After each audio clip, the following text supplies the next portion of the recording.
This is Rajat Agrawal and we are going to read 44 ADA। कल हमने बात करी थी 44 AD के बारे में, आज हम बताने जा रहे हैं 44 ADA के बारे में।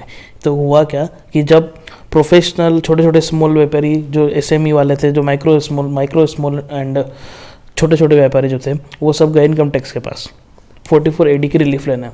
तो उसमें कुछ प्रोफेशनल थे, तो वो बोले कि आप हमारे तो इनकम टैक्स ने रिप्लाई किया सबसे पहले कि हम सबको 44 AD का नहीं दे सकते, क्योंकि किसी का मार्जिन ज़्यादा होता है, किसी का कम होता है, तो इस चक्कर में तुम्हारी इनकम कम दिखाएगी तो हमारा टैक्स कम आएगा, हमारे पास टैक्स कम आएगा। तो उस पर कुछ के लिए 44 AD के AD की इनकम के लिए इनकम टैक्स ने हाँ बोला कि ठीक है, हम आपको 44 AD की प्रोविज़न और रिलीफ हम आपको देते हैं, प्रिजम्पटिव इनकम बेसिस पे चूज़ करने को हम आपको देते हैं।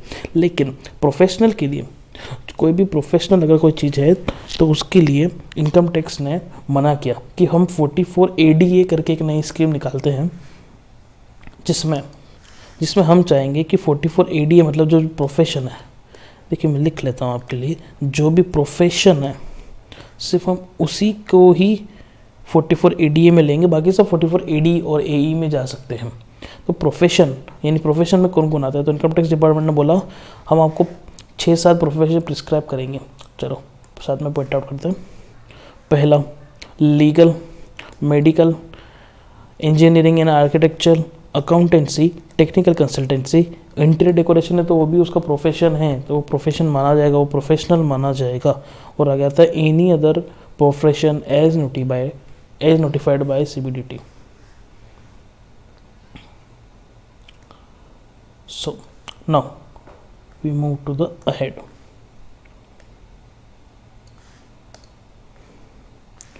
Any other profession as notified by CBDT। तो इन्होंने बोला कि ये जो सातों प्रोफेशन हैं उनको 44 AD की रिलीफ नहीं देंगे, हम 44 AD की रिलीफ नहीं देंगे, हम देंगे 44 ADA की लिए। मतलब जो भी मतलब सर इसमें क्या, इसमें ये है कि टोटल टर्नओवर जितनी भी होगी उसका मिनिमम 50% हम प्रिजम्पटिव इनकम मानेंगे, या फिर book profit whichever is higher. ठीक है, या तो आप अपने हिसाब से बुक प्रॉफिट बता दो जो 50% से ऊपर होना चाहिए, या फिर आप 50% बता दो विच एवर इज़ हायर। ठीक है, विच एवर इज़ हायर ये आप बता दो। तो ये कब से आया, तो द फाइनेंस एक्ट 2021 में अमेंडेड आया कि अमेंडेड किया 44 ADA to define eligible SSC assessment 21 से इन्होंने इफेक्ट किया कि the benefit of section 44 ADA is eligible only in case of SSC who is an कौन इंडिविजुअल। मतलब ये तो अमेंडमेंट ये था कि केवल रेसिडेंशियल के लिए मिलेगा, नॉन रेजिडेंट के लिए तो वैसे भी नहीं है। अमेंडमेंट ये है कि partnership firm other than LLP के लिए नहीं मिलेगा, ध्यान रखो, as defined under clause N of subsection 1 to LLP act 2008। मतलब LLP के अलावा केवल अमेंडमेंट ये है कि इंडिविजुअल और पार्टनरशिप फर्म को ही ये अलाउ होगा, इसके अलावा और किसी फर्म के या और किसी पर्सन और किसी SSC को ये अलाउ नहीं होगा। तो मैंने ऑफ टैक्स का कंपटीशन मैंने आपको बता दिया, बहुत ही शॉर्ट चीज़ थी, बहुत छोटा सा प्रोविज़न था कि in case of person adopting, चलो रीड भी कर लेते हैं।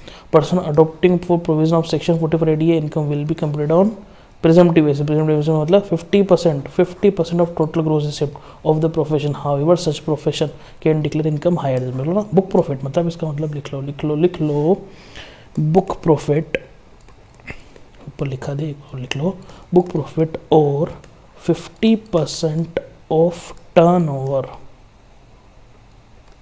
Which ever is higher. इन दोनों में से जो हायर होगा वो आपकी क्या होगी, बिजनेस इनकम। तो इनको रिलीफ क्या मिलेगी, आपको 44 AA और 44 AA की जैसे आपको बुक्स ऑफ अकाउंट मेंटेन करने की नीड नहीं है, और AB की तरह ऑडिट कराने की भी नीड नहीं है अगर आप टर्नओवर के दायरे में आते हो तो। लेकिन आप 50% लोगे तो हम ये मान लिया जाएगा जो 50% है उसके अंदर सारे के सारे एक्सपेंसेस काउंट हो जाएंगे। ठीक है, yes, no further expense will be allowed. 50% मान लिया जाएगा आपका एक्सपेंस है और 50% आपको प्रॉफिट मान लिया जाएगा। While computer income as per provision section 44 ADA separate deduction on account of depreciation is not available. 44 AD में भी यही बात देखी थी हमने, उसमें भी अवेलेबल नहीं था, इसमें अवेलेबल नहीं होगा। ठीक है, payment of advance in respect of बिल्कुल कराना ही पड़ेगा, 15 मार्च तक आप करा दो। 15 मार्च में अगर आप फी पे 234 पे इंटरेस्ट दे देना, ताकि आपकी एडवांस टैक्स नहीं भरने की पेनल्टी उस पर इंटरेस्ट में काउंट हो जाए। ठीक है, उसके बाद maintenance of books of account person opts for present taxation scheme of section 44 ADA in case of person engage specified business 44 in section 44 AA subsection 1 and opts for present taxation scheme of 44 ADA. The provision of section 44A relating to maintenance of books account will not apply मतलब 44A आपको books maintain करने की जरूरत नहीं है। ठीक है, last almost last खत्म होना है, लास्ट चीज़ है provision to be applied if person does not opt present taxation under 44 ADA। तो क्या करेंगे, मतलब वो 50% से लोअर इनकम बनना चाहता है तो सीधी बात नो बकवास 44 AA में आपको क्या करना पड़ेगा, बुक्स ऑफ अकाउंट मेंटेन करनी ही पड़ेगी। बुक्स ऑफ अकाउंट आपको मेंटेन करनी ही पड़ेगी।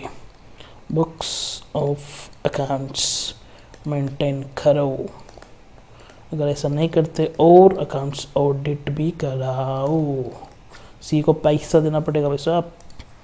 ठीक है, 44 AB AA सिंपल सा सेक्शन था, छोटू सा, क्लियर है।